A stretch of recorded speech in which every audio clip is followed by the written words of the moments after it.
So, hello everyone. It's good to see you. Now, this week's topic is fear and worry. And today, specifically, it's about the controlling attitude. The topic of today is let the control freak be. Okay.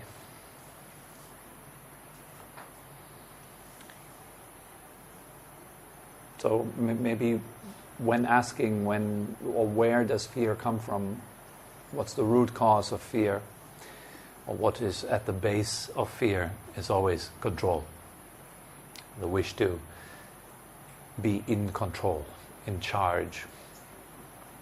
The wish to make sure that life does exactly what it should do, which is serve me.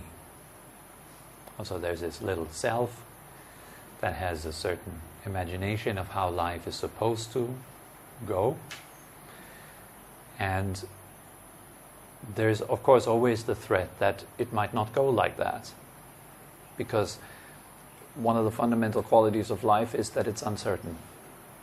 The future is uncertain. We don't know what's going to happen. And of course, the more you contemplate that, the more you will trigger fear. Notice that the future is not really anything that I can actually control. And we're continuously reminded of that. Life is continuously showing you that you're not really in charge. For example, it takes away your stuff. Or it makes you feel really nasty. You just want to go to sleep, but no. How about this emotion? How about dealing with some panic? How about having some crazy, weird, anxious thoughts instead of going to sleep? Deal with it. Right? And then your mind gives you all these kind of things. Your emotional body gives you all these kind of things. And it just constantly reminds you that you're not really in charge. Not even of yourself. You can't even control how you feel. You can't even control what you're thinking. Right? And so, kind of your own mind and your body and your emotions are continuously showing you, look, you're not really in control. I know you want to feel great and fantastic and enlightened, but sorry, it's not going to happen today. Instead, how about feeling anxious? How about feeling tired or bored? All these emotions that we don't want to deal with, they're just there. They just come. Showing you, no, you're not really in charge. And then other people. What about other people? Can you control them? Can you make sure that they only think nice thoughts about you? Like maybe you could post this amazing picture of yourself. And if that picture is really, really good, you might have good chances that people receive it well. And then they think good thoughts about you when they see that picture. They think kind thoughts about you. Oh, wow, Tobi looks great today. So that was a success. I got a few likes, meaning I get the right reactions. Looks like I'm in control. Looks like I can change what other people think of me. And there's a whole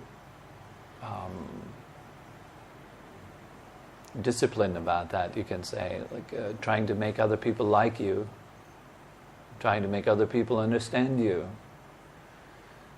trying to control other people. There's a lot of this in marketing. There's a lot of this in business, right? You kind of try to influence people so that they do what they're supposed to do, which is buy your product. Because at some point we have learned that when people buy my product, then I can be happy. Then I can be fulfilled. And of course, there's always this risk again, there's always this uncertainty. Will it work? And we can go to endless lengths of testing and trying and going back and forth and finding out how things work. And in the end, you're still always left with an element of uncertainty. Will it really work out for you? And if you get what you want, will it really make you happy? It's so uncertain. Will that new relationship that you're looking forward to enter into really fulfill you? Will it do the trick? Or might it end up in a huge chaos? In the big divorce trial that goes on for years and years and causes you huge amounts of headaches. Oh man, who would have known? And what good is in the divorce trial? Maybe because of that divorce trial, you discover your passion in life. And you start opening your business and it really runs well and it kind of frees you and it feels amazing until the whole thing collapses. Who would have thought? So life always leaves you with that uncertainty. And yet we keep leaning on objects, on people and things and circumstances to get certainty. When everything is unable to give you certainty, nothing can give you certainty. And that's why life kind of reminds us every now and then, like, no, see, it's not certain. It wasn't what you thought it was. Is reminding you, and that causes fear. It causes fear because we learn again and again through pain in life. Every time you're in pain, you learn you're not in charge. You're not in control. So that's the good thing about pain. It reminds you of truth. It shows you who is the real boss, which is nature.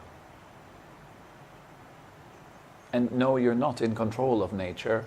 You are nature. Every single thing about you is natural.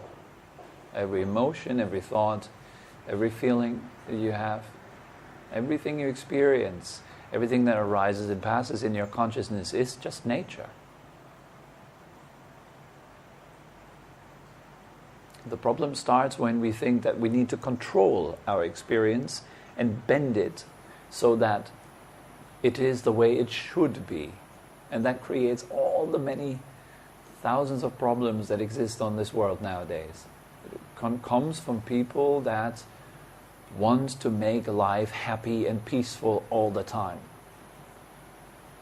And our frantic search for happiness and peace outside of ourselves leads to, paradoxically, so much pain, so much chaos, so much difficulties. They're unnecessary. It is our great inventions that are now polluting our oceans. It's our convenience that is to be found at the beach, ton after ton.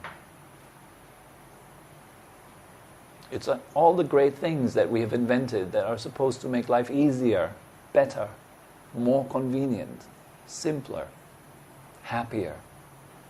And we're literally drowning in stuff.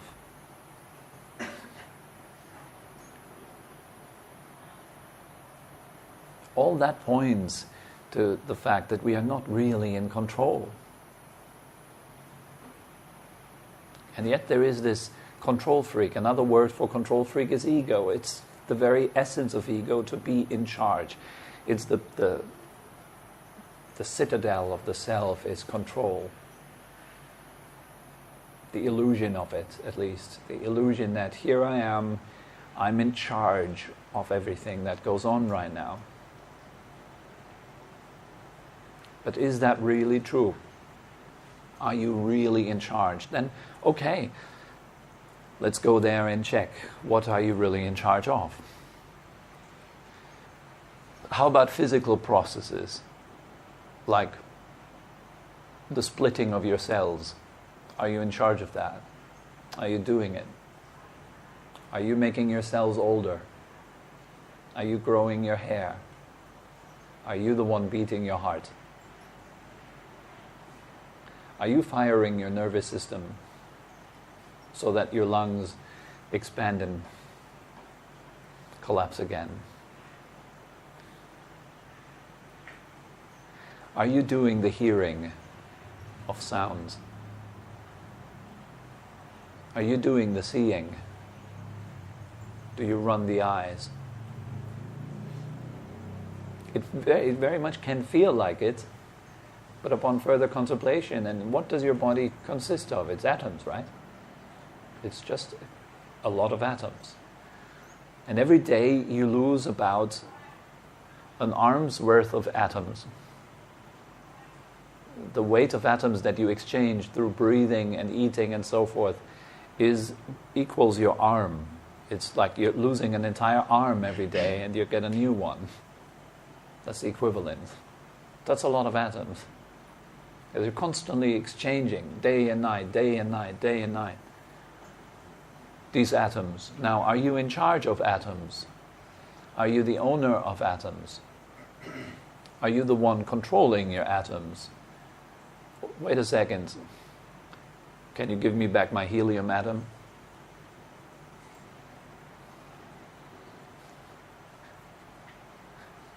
Is it my air that I'm breathing? Am I controlling that air so that it enters my lungs properly? And do I extract the nutrients when I digest? Am I doing that? Am I transporting the nutrients to just the right places in the body? Am I in charge of that? Actually, no, right? There's really nothing in the body that I could say I own. Because ownership implies control. You're not really an owner if you're not in control. It's kind of a joke. Some people say, I'm an owner of this and that, but they're not in charge, they're not in control. You're not really an owner. Ownership always implies control. So when I say my body, doesn't that point to the idea of ownership? It is my body. So I'm in charge of that. Or a different way of seeing it would be, it's me. I am a man. I am a woman. I am such and such amount of years old. Being identified with the body, but really it's just a bunch of atoms. Just natural stuff that temporarily exists in this kind of shape and form for a little while. Billions of years of, well, as they say, stardust is accumulating and disbanding. Nothing really that I own. At best I could say I rent it. Now that is about the body, right? How about other people's bodies? Do you own them? Well, of course not. That's easy, right? Easy to follow that. You can't own other people or other people's bodies. It's also atoms. Now how about something maybe a bit more close to you, like your emotions? Do you own them? Do you own your emotions? Well, then tell them what to do. Tell them exactly what you need. I want to feel happy for the rest of my life. I want to feel really great. I want to feel exhilarated, like I'm in love every single day. Careful what you wish for. Guess it. Let's just assume it would be true. For the rest of your life, you will feel only one single emotion. Only just always like happy. There's no other shade to your emotion anymore. Your wish comes through, okay, your wish is my command. I make your wish come through, I'm a genie, today I'm kind of benevolent and I want you to be happy, so okay. So you think it's a good idea, you want to be happy? Sure. Snap my finger, your wish is my command. Now you'll be happy for the rest of your life. And probably super annoying for the people around you. Just like always happy, invited to the funeral, and you're like just laughing at the sight of it. It's like, I can't help it. I feel great, guys. It's amazing to see all of you together here. Always happy. Is that this is not this? It's not life. It's not the way life is. It's not a static thing, isn't it? So what about your emotions? Are you in charge of them? Or are they in charge of you? Which way around? Who's threatened by anger? Who's threatened by fear? If fear and worry arises, then there's obviously someone that's threatened by that. And that's that little control freak, right? The ego. I shouldn't be feeling that feeling, but it's there. And then that feeling is kind of in your face, and it shows you're not in control, particularly with fear and worries. They show you very clearly, like, no, I know you want to get rid of me, but I will stay, I will stick around. I'm going to give you a hell of a night. Whether you like it or not, I'm just stealing your sleep from you. And there you are, totally helpless. You can't do anything. You're totally overwhelmed by this emotion that's suddenly there. Do you own it? Is it my fear? If it is, then tell it to go away. One of the greatest things that was the first deeper insight that I had in my life. It was after a retreat that I did in the monastery. It was a 1-month retreat that I spent in silence. It was very nice. Nothing major happened. It was just a nice month. And after the month, there developed some sort of weird problem in my mind. And my mind suddenly started to think all these really, really nasty thoughts that it shouldn't think. All these super bad stuff. Yeah, I mean, like really, really horrific things. With all these bad thoughts all of a sudden coming up. And on top of that, I had the idea at this time that the old monks in the monastery, they could all read my mind. And that made it all so much worse, because every time I was around those old monks, my mind would just go insane, full on, like visualizing the monks, in all kinds of perverted, twisted, evil situations.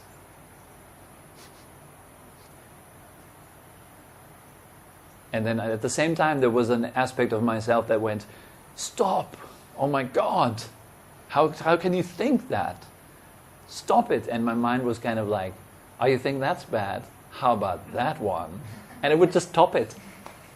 It would just make it much worse. And it just went on. And it put me in such a state of tension and anxiety and worry and fear. It went on getting progressively worse every day for 3 months. After about 3 months, I couldn't stand it anymore. I actually thought I'm going to lose my mind. I'm going to go insane, crazy, bonkers. You can bring me to the mental hospital. And there were people in the monastery before who had that, and they were brought to the hospital. Yeah. It's quite common in those circles. It's just people that just overdo it. They don't know really how to practice yet. They just go for it. Hardcore meditation. You just think they know what they do, and they just disregard all the advice that their teacher is giving them. They lock themselves in a room and go crazy.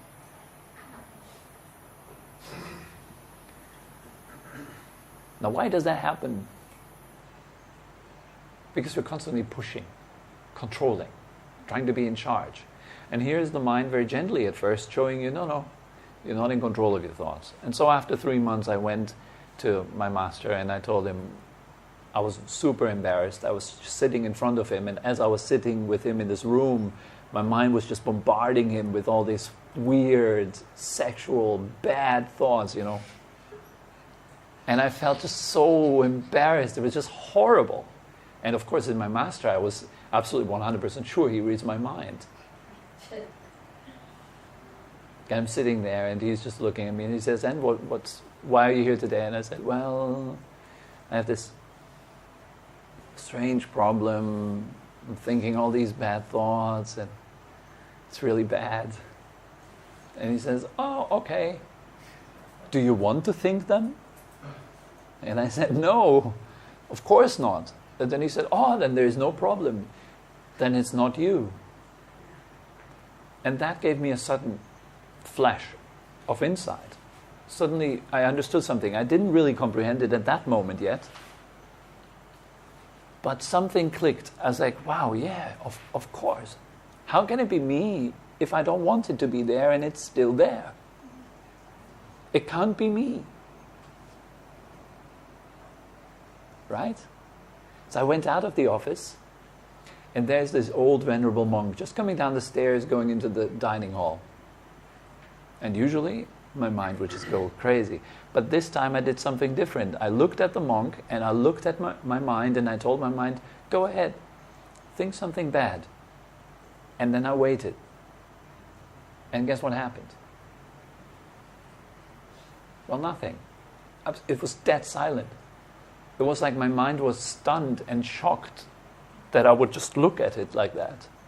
And that I set it free in that moment. I just totally set it free. I said, okay, you go and think.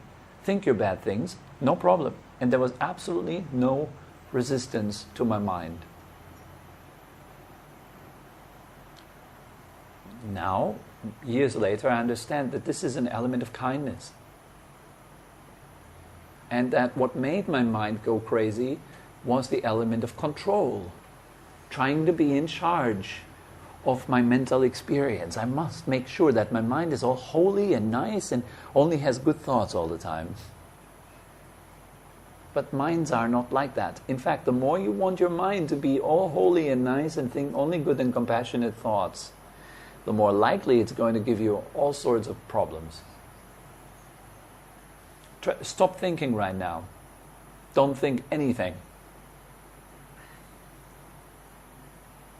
You want to have no word in your mind right now. Not one single word.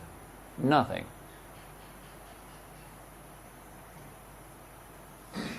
And it is probably your mind is right now going like apple, banana, kiwi, kiwi, kiwi, apple, banana, Tobi's drinking water, Tobi's drinking water.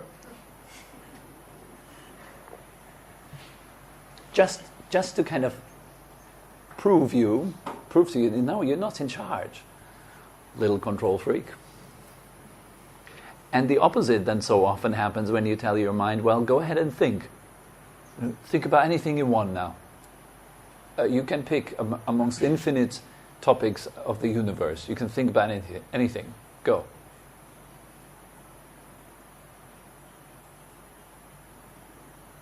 And very often the mind becomes quiet then.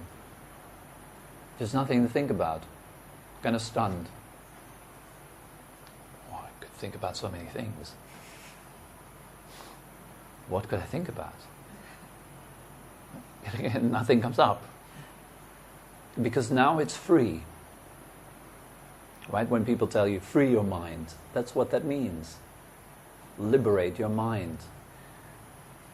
Many people misunderstand that and they say, I want to be liberated from my mind. But the problem is not your mind. The problem is you. The problem is the control freak, the one that wants to be in charge. The owner of the mind says, no, I am the boss and I tell you what to do. You have got to be nice and peaceful now for 1 hour. I'm going to sit down and we're going to meditate and you're going to focus on the breath and experience blissful, nice states for 1 hour. And guess what your mind is going to do? Who likes control freaks? Who wants to hang out with a control freak?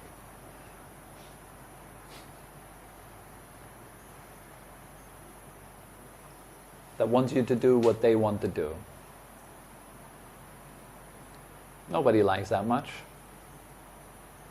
We like people that appreciate us, that let us free, that give us choice, that give us time and space. We don't want people that tell us what to do and who to be, and nobody likes that.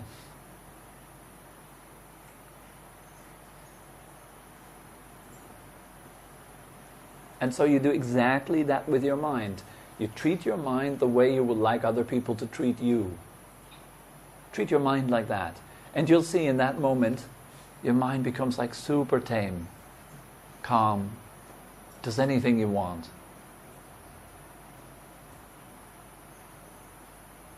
Because you're super kind, you're so nice.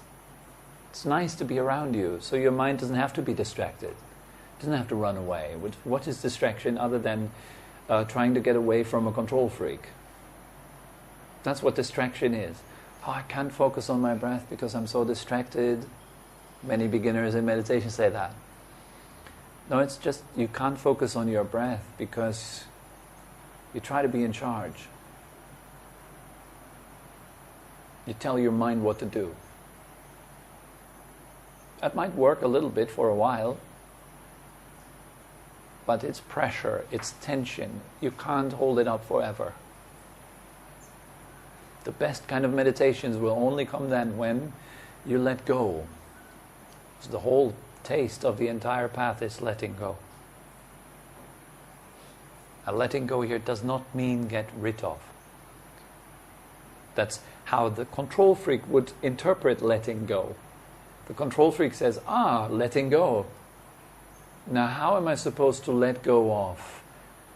It makes it into a task again. Oh, I need to do something here. I need to let go now. Now the control freak takes over the meditation and hijacks that element of letting go. And then so you after one meditation session you probably say, I tried to let go, but it was so difficult. Because you didn't let go. You were trying instead. Trying is not letting go. If I told you right now, try to be yourself. I give you 2 minutes to be yourself. Go. What do? It's 2 minutes to be yourself. I'm not joking. When I tell that to people sometimes, I tell them, okay, I actually do that. I take out my watch and I say, I give you 2 minutes now, be yourself. You know what they do? This. They start to sit straight. Okay, just 1 second, let me get the cable away.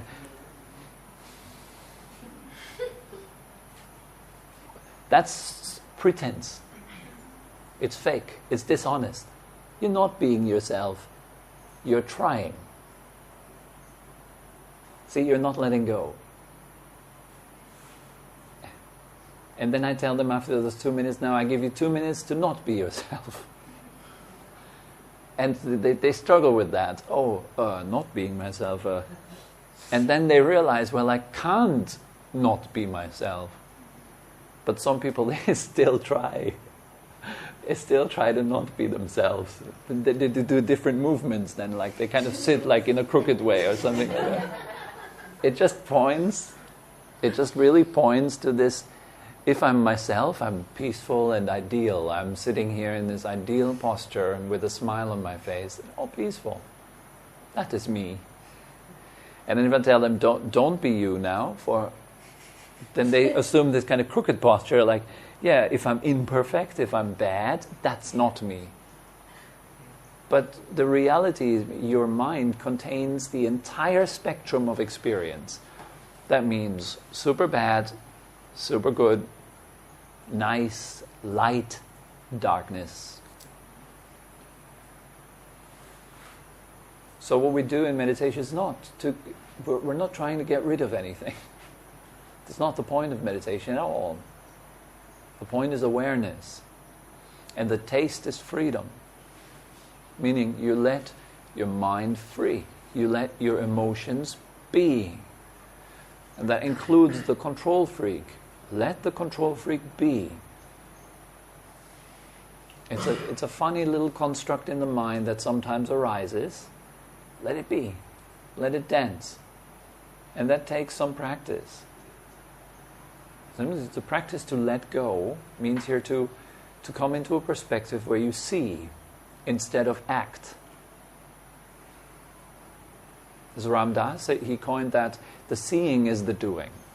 It's kind of a very nice little sentence. The seeing is the doing. So there's nothing to do here. You don't need to add anything onto yourself and you don't need to get rid of anything. The point is to see. And to see very clearly the characteristics of what you observe. 1, it doesn't last. There's no experience that lasts ever. You might hear a sound now. Second later, you feel your shoulder. Suddenly you think of when you hurt your shoulder when you were 13 years old on a skateboard. Then you feel amused. Then you hear the fountain. Then you see the cat. Then you hear the crickets. Then you feel your hand. Then you smell dinner. Then you think about dinner. You know, just one state going to the next, to the next, to the next. Second after second, continuously changing, changing, changing. Observe it like that. There's nothing that lasts. No emotion, no fear, no worry, no nothing. Everything continuously changes. And with practice, you start to get a little bit of distance to it. And you start to see, oh, that's another one of that. And it comes and it goes. And so you can tell it kind of like, I see you, I see what you're doing. I see the fear, I see the worry, I see it right there, it's right there. And it is, please remember, particularly with fear because it's such a powerful state, remember that it's a natural state. It's a natural emotion that exists everywhere in this world. Everybody has it. You all carry it. You all have fear. We all have fear. We're not alone in this. You're not alone in this. It's good to remind yourself of that. Every living being houses fear in their consciousness. For some people it's a bit more dormant. For some people it's a bit more active. But if your fear is dormant right now, it doesn't mean it couldn't be activated in any second. Could. All it takes sometimes is diagnosis. And there it is. It was dormant for a little while. Now it's awake. So maybe you're in a state right now where there is no fear. You're free from fear. Then see it as like this. That state is freedom from fear. It is happiness, it's joy, gratitude, love, kindness, compassion. Maybe some neutral, undefinable state that you can't label. There is something foggy. Okay, then that's that. It is like this. So the emphasis on seeing that what you are experiencing right in this moment, in the present moment, is like this. It is like this. And then the mind comes up with all these kind of things. Yeah, but you can't just walk through life going, it is like this. Maybe there is some doubt coming up. Maybe that produces fear. It does in my case. If I reflect on it is like this, my mind becomes scared. It's out of business. It reveals, I was just talking with a good friend about this, it reveals our addiction to pain. The freedom from pain is right here and now. All you need to do is you let go of thought. You let go of your emotions. Let it be. Stop controlling. Stop fighting. Stop trying. Just be. That's easier said than done. Because what that implies is you would be out of pain. All of a sudden. Nothing to worry about. Nothing to be afraid of. Nothing to hope for. Just the purity of awareness in this moment. Just life. Right the way it is. Fresh, clean, pure. Similar to the way a baby sees it, probably. Unspoiled, feeling safe, feeling protected. Just being life instead of having or doing it. And then you're the adult, right? And the adult does life. It has life. It's my life. I'm doing it. I'm running it. It's not really correct. You are life. It's a bit more correct. There's nothing that's not life. And when you access that, there is the end of pain. There's the end of stress. Right there. The end of drama. It takes a commitment to the end of pain. And that usually comes with pain. The more you experience painful states, the more you feel like, nah, I don't want that anymore.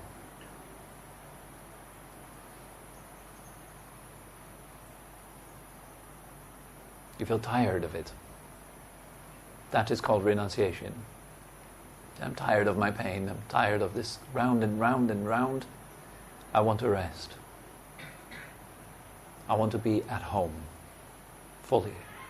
I want to arrive. And that's when the spiritual seeker turns into a finder.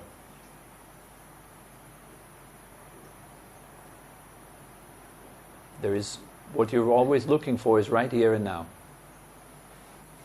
But finding it implies the end of suffering, the end of stress.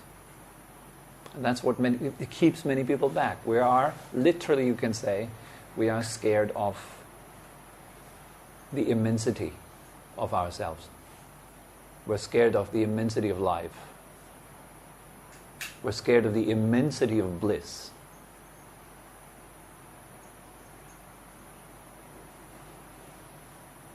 Because we're kind of comfortable in our small little selves that are trying to run a life.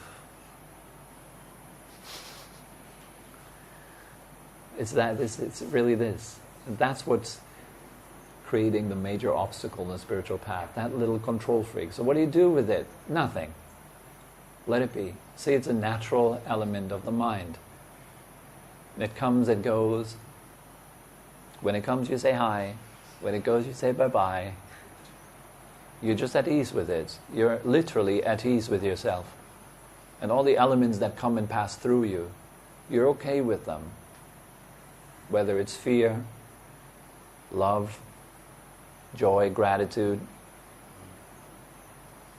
whether life offers you a gift or it takes something away from you, you're fine with it. You're fine with it. Because you're not owning anything anyways. So that is how to be at ease, how to let the control freak be. As you bring in awareness, you learn to see it, to spot it. And let it be. Let yourself be. Leave yourself alone. And no, don't leave yourself alone for 24/7 now, and you have to do this for the rest of your life, and you always have to be blissed out, and always... No, that's the control freak again. Just now. If you don't need to suffer, why not let it go? Yeah. Many people are scared, but then I will lose my job if I let go. And my relationship will fall apart and everything will go down the drain. No. Just the element of suffering, that falls away. That's it. Everything else will be normal. You'll still go to the toilet. You still take showers in the morning, promise. Unless you decide not to out of some weird reason. You still do business as usual. You might change a few decisions. Your body is going to stay the same. That doesn't change. The only thing that changes is the element of suffering drops away from you.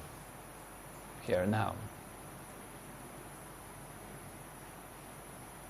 There's no more unhappy me trying to become happy. That's gone.